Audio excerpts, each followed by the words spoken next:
Bonjour à tous et bienvenue dans votre journal des produits de bourse de l'Obstat du mardi 15 janvier.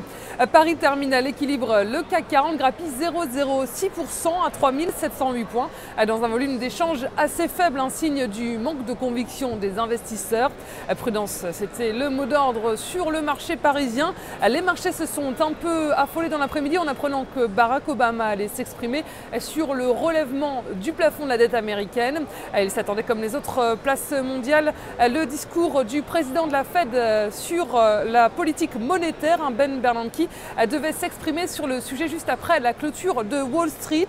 Et côté valeur, les financières ont porté la tendance. Société Générale a pris 3,78% et Crédit Agricole grimpé de 3,05%. Outre-Atlantique, Wall Street clôture en demi-teinte. Les investisseurs sont restés sur leur garde alors que les publications financières trimestrielles vont se multiplier ces prochains jours.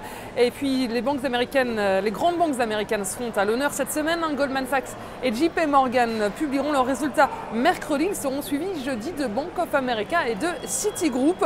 Et en l'absence d'indicateurs économiques majeurs aux États-Unis, les investisseurs se sont tournés vers la Banque centrale américaine. Le temps fort de la semaine, c'était l'intervention hier du président de la Fed, Ben Bernanke, sur la politique monétaire des États-Unis et la reprise de l'économie mondiale. Les investisseurs gardent en tête malgré tout les négociations difficiles entre républicains et démocrates sur le budget américain, alors que beaucoup de questions restent en suspens sur le sujet. Et puis côté valeur, Apple a pesé sur les marchés. Le Nasdaq a pâti du recul de l'action qui perdait plus de 3% après être brièvement passé sous le seuil des $500. Les investisseurs s'inquiètent de la demande pour l'iPhone 5 puisque le groupe aurait presque diminué de moitié ses commandes de composants à cause d'une demande insuffisante. Et Facebook perdait 1,76%. Le spécialiste des réseaux sociaux organise aujourd'hui une conférence de presse sur un sujet encore inconnu et les spéculateurs, les opérateurs spéculent sur une éventuelle nouveauté.